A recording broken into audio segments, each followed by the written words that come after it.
Bon week-end à toutes et à tous, mesdames et messieurs. Merci de faire confiance à ce journal de la ville qui comporte notre édition rétrospective de la semaine. Mesdames et messieurs, encore une fois, bienvenue dans ce journal.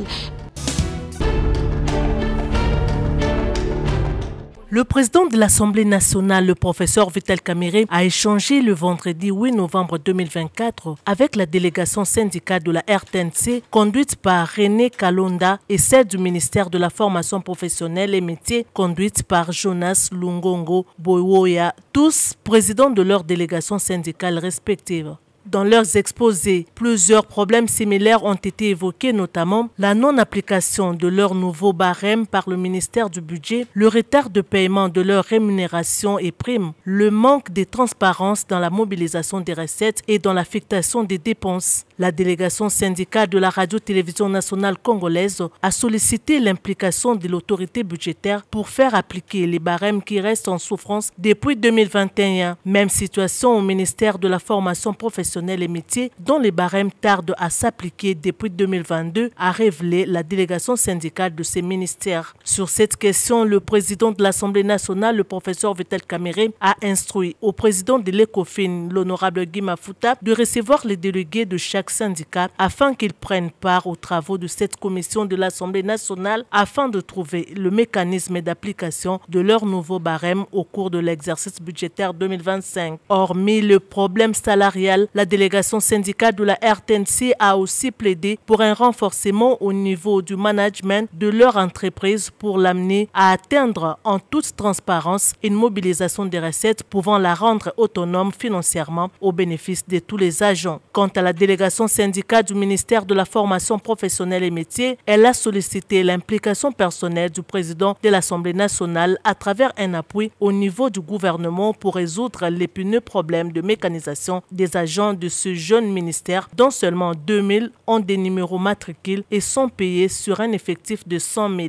Le speaker de la Chambre basse du Parlement, le professeur Vital Kamerhe, a promis d'étudier profondément cette question avant de solliciter une quelconque intervention du gouvernement. Toutes les deux délégations syndicales sont réparties rassurées pour avoir reçu les assurances de l'attention de l'autorité budgétaire sur leurs revendications.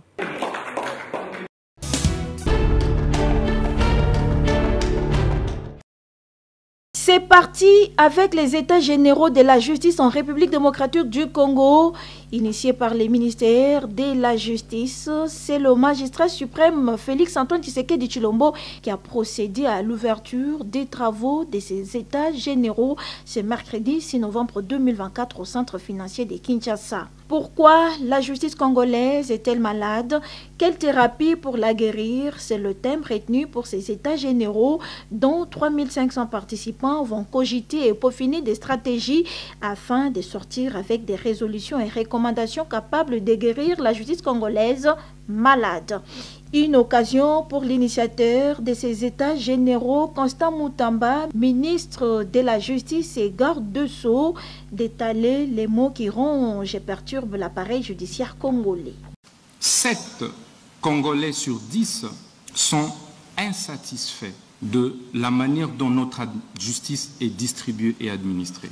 7 Congolais et Congolais sur 10 ne se retrouvent pas dans la justice telle que distribuée et administrée aujourd'hui en République démocratique du Congo. D'où les différents jérémiades, les différentes plaintes, parfois les différentes tensions sociales observées au sein de notre société. Mais quels sont certains mots observés depuis que nous sommes ministres de la Justice? Vous avez, Excellence Monsieur le Président de la République, des spoliations des biens, des publics comme des privés, des maisons des paisibles citoyens, parfois qui sont spoliées de manière injuste et illégale. 90% des plaintes que nous recevons résultent des spoliations des maisons des particuliers. Vous avez des arrestations arbitraires, les normes, les délais, qui sont pourtant prescrits par nos lois et par la Constitution. Vous avez la surpopulation carcérale, où dans des prisons, des prisonniers sont entassés tels des sardines, et parfois certains en meurent par étouffement. Prenons la parole à son tour, le magistrat suprême Félix Antoine Tshisekedi Tshilombo met sévèrement en garde les magistrats tout en les rappelant ce qui suit. Aux magistrats et aux autres acteurs judiciaires, je rappelle solennellement que le peuple congolais attend de vous une justice qui apaise et qui rassure, une justice qui inspire confiance par votre compétence, par le bannissement des actes de prévarication et par le respect intransigeant des valeurs éthiques que vous devez incarner sans faille. Le Congo ne va plus tolérer ni l'incurie, encore moins la complaisance. Chaque décision, chaque acte, chaque parole doit être le reflet de l'intégrité et de l'honneur que vous êtes appelés à incarner. Personnellement, je crois en vous et que, loin d'être la risée de la société, vous pouvez encore donner le goût de ce noble métier à nos enfants pour qu'ils aspirent à devenir des magistrats et à appartenir à votre corps d'élite. La nation vous observe et sachez que tout manquement, toute défaillance, tout compromis avec la probité et la droiture sera désormais sanctionné. Les États généraux de la justice congolaise, c'est du 6 au 13 novembre 2024 à Kinshasa.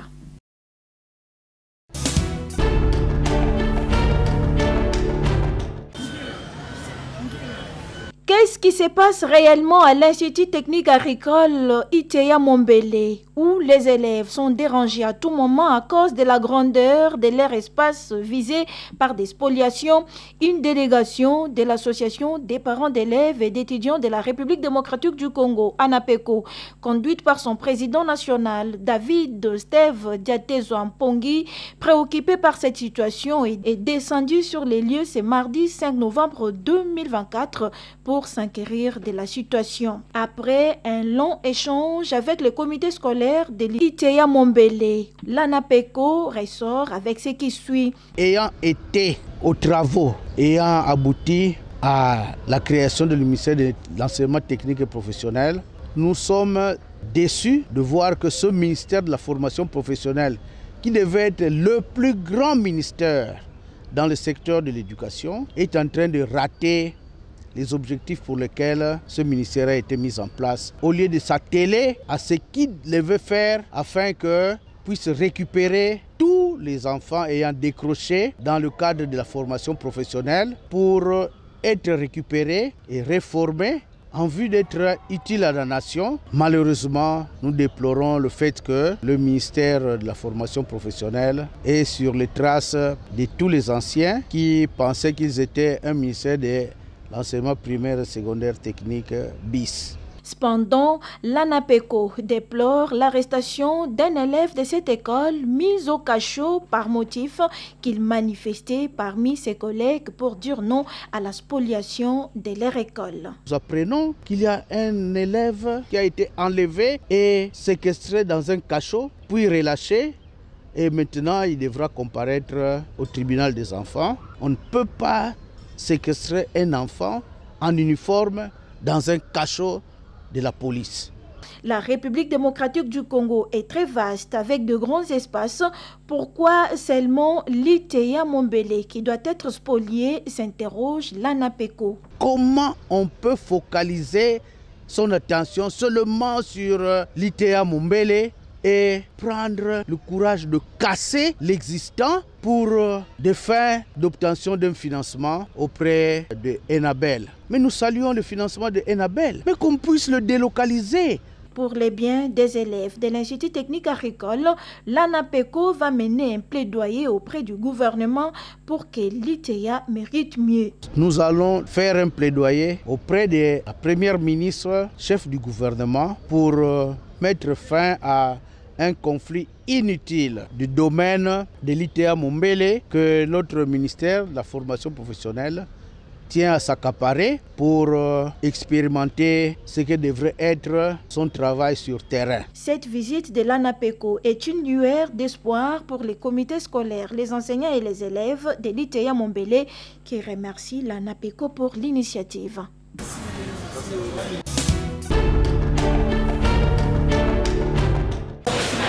La pluie qui s'est abattue ce vendredi 8 novembre 2024 à Kinshasa n'a pas empêché la Ligue de femmes pour le développement et l'éducation à la démocratie, l'IFDED, d'organiser sa matinée électorale avec les femmes et jeunes leaders des Maluku installés sur les questions brillantes de l'ère. Cadre choisi, la salle polyvalente Saint-Gondoué des Maluku. Plus de 90 femmes et jeunes ont pris part à cette matinée, axée sur 4 points, à savoir le changement ou révision de la Constitution, état des sièges prorogés dans l'Est de la République démocratique du Congo, les états généraux de la justice congolaise et l'état des lieux du processus électoral. Dans la salle, les débats étaient houleux.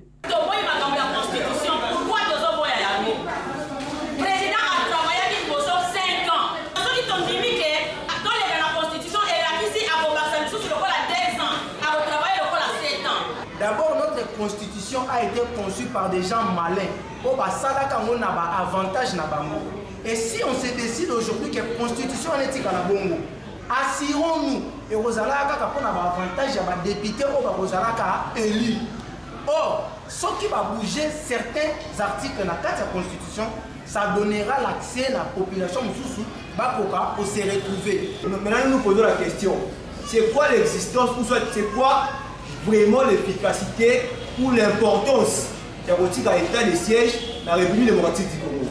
Mais depuis l'état de siège, il y a plus de localités qui sont occupées actuellement par les étrangers par rapport à Massivi Wadaki pour diriger à vous. L'état de siège congolais n'a pas sa raison d'être de la côté Est. Une matinée réalisée à l'image des foyers d'information comme le démontrent ces images. Pour la Ligue de femmes pour le développement et l'éducation à la démocratie, l'IFDED, c'est dans ses habitudes de laisser la population exprimer sa préoccupation et faire entendre sa voix auprès des décideurs. Pour la l'IFDED, nous sommes là comme une lampe sur la table qui doit éclairer. Et nous sommes là pour accompagner la population. On écoute la population, on écoute leurs analyses. Et la liste, lorsqu'il va se voir avec les plateformes, là où elle est membre, avec les réseaux là où elle est membre, elle pourrait contribuer dans des analyses qui se passeront pour qu'on ait un bon développement de notre pays. Une matinée électorale organisée par la LIFDED dans le cadre du projet d'appui à la promotion du leadership féminin et la participation politique des femmes et jeunes de la Tchangou aux élections de 2023, projet financé par NED.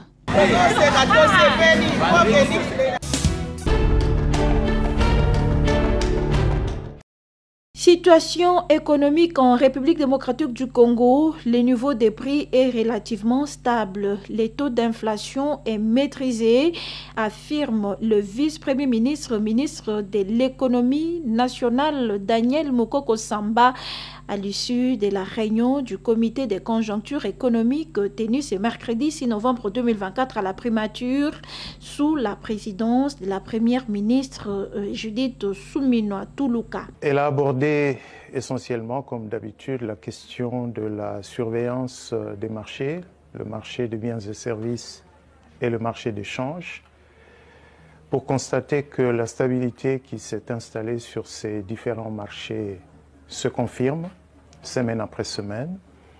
Le niveau de prix est relativement stable, le taux d'inflation est maîtrisé. Pareil également pour le marché des changes où l'on continue à observer une stabilité relative tant sur le marché indicatif que sur le marché parallèle. Bientôt, c'est la fin de l'année 2024. Le comité a aussi mis l'accent sur la bonne exécution des dépenses publiques et la mobilisation des recettes. Ces dernières doivent être à la hauteur voulue, insiste le vice-premier ministre. Mais puisqu'on tend vers la fin de l'année, le comité s'est également appesanti sur l'exécution des dépenses publiques, le niveau d'exécution des dépenses publiques. Vous savez qu'il nous reste 2 mois pour l'exercice 2024 et pour préserver la stabilité qui est constatée depuis quelques mois, la clé c'est bien sûr une bonne maîtrise dans l'exécution des dépenses publiques et dans la mobilisation des recettes. Le mois de novembre est un mois fiscal Il est donc important que les recettes publiques soient mobilisées à la hauteur voulue, mais qu'il y ait aussi une bonne maîtrise des dépenses publiques, essentiellement les dépenses en urgence. Le gouvernement s'est fixé l'objectif de garder un niveau, on va dire, tolérable de dépenses en urgence, mais il est évident que des efforts supplémentaires sont nécessaires pour une bonne tenue de ces dépenses, surtout en cette période de fin de l'année. D'ailleurs, à ce sujet, la réunion du comité de conjoncture économique a pris la résolution d'obtenir des ministères des Finances et du ministère du Budget un plan trésorériste pour les 2 derniers mois de cet exercice, donc de cette année, de manière à ce que nous ayons une bonne prévisibilité de la manière dont nous allons contrôler les dépenses publiques en cette période cruciale de fin d'année. La Première ministre a mandaté le ministère de l'Économie et l'Inspection générale des finances pour collaborer à la réduction des prix des denrées alimentaires importées avec l'objectif de soulager les ménages dans les plus brefs délais.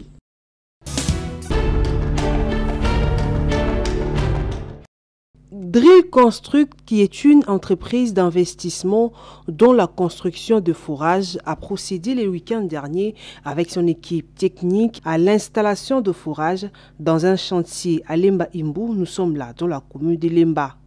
Étape après étape, c'est-à-dire de la prospection en passant par une étude approfondie pour enfin avoir un bon résultat. Une puits de forage a vu le jour avec une eau de très bonne qualité, ce grâce au matériel de haute gamme qu'a cette entreprise de construction de forage Drill Construct.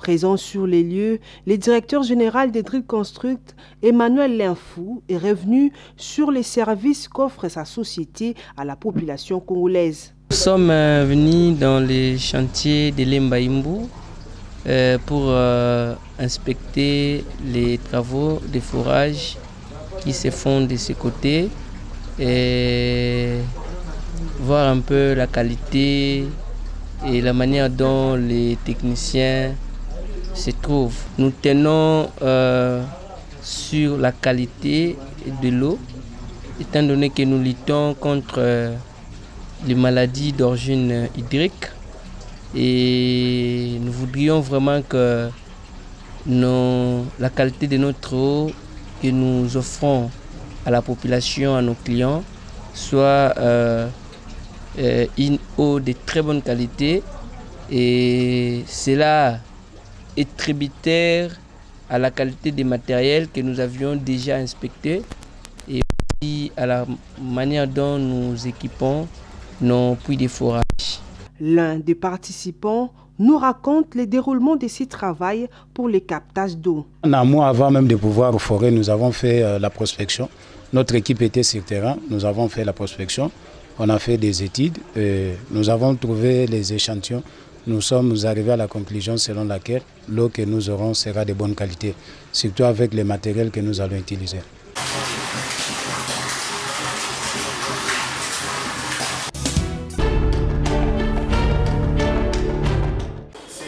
Plus de 10 défenseurs des droits de l'homme formés par l'ONG Réseau de formation internationale en droits humains et assistance aux filles mères RFIDH ont reçu leur brevet de participation le mardi 5 novembre 2024 dans la salle des réunions de la maison communale de Barumbu. Voilà, ils étaient quand même d'autres séances de formation. La cérémonie s'est déroulée en présence du président national de cette organisation de défense des droits de l'homme, Maître Charles Eyakanto, du représentant du bourgmestre de la commune de Barumbu, du coordonnateur du Reprodev, de la MONUSCO et des autorités policières. Les intervenants du jour ont à tour de rôle expliqué en long et en large les droits et devoirs du défenseur des droits de l'homme, qui n'est autre que toute personne qui fait l'action de promouvoir les droits. Le partenariat et la collaboration entre la police et le défenseur des droits de l'homme a été également évoqué. Pour le président national de l'ONG RFIDH, Maître Charles Eyakanto, sa structure aide la population à sortir de l'ignorance, d'où le devise protection, compassion et justice. Et lorsque nous venions de former quelques défenseurs des droits de l'homme, nous avions sollicité que la cérémonie de remise de brevets, mais également un renforcement des capacités sur les techniques de monitoring et la pratique sur terrain des activités des défenseurs des droits de l'homme, tout en vulgarisant la loi relative à la protection et à la responsabilité des défenseurs des droits de l'homme. Dans cette formation, au-delà de modules humanitaires sur les droits de l'homme, il y a eu également quelques modules en caractère juridique pour donner un bonus de connaissances aux défenseurs des droits de l'homme et ils seront efficaces sur terrain. Les heureux lauréats n'ont pas manqué de mots. Oui, il y a beaucoup de choses que nous avons appris de par cette formation. Il est vrai que c'est l'homme qui est au centre de toute gravité ou de toute pensée, mais cet homme est censé d'abord connaître ce qui est le droit et d'ailleurs ce qui est le droit, parce que sans le droit d'ailleurs on ne peut pas parler d'une société. Cet homme est censé connaître d'abord le droit qui établissent les principes fondamentaux pour cet homme à vivre dans une société. Et c'est par cette formation que nous avons appris qu'il existe des droits inhérents à un être humain que Dieu lui-même a légué à cet homme en venant ici dans le monde. L'ONG, Réseau de formation internationale en droits humains et assistance aux filles mères, RFIDH, invite toute personne qui désire connaître ses droits à s'inscrire à son siège situé à Barumbu.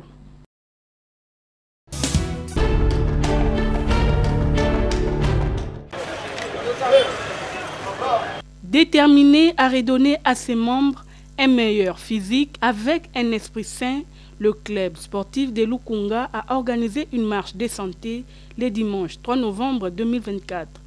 Présents les cofondateurs de ce club ainsi que le président actuel Félix Ilunga. L'ego a été donné au rond-point Pompage où les marcheurs ont longé l'avenue Mboudi en passant par le quartier Kintsuka, l'usine Safricas, faculté Lutendele pour chuter à Ngoudiabaka, frontière Kinshasa et Congo central.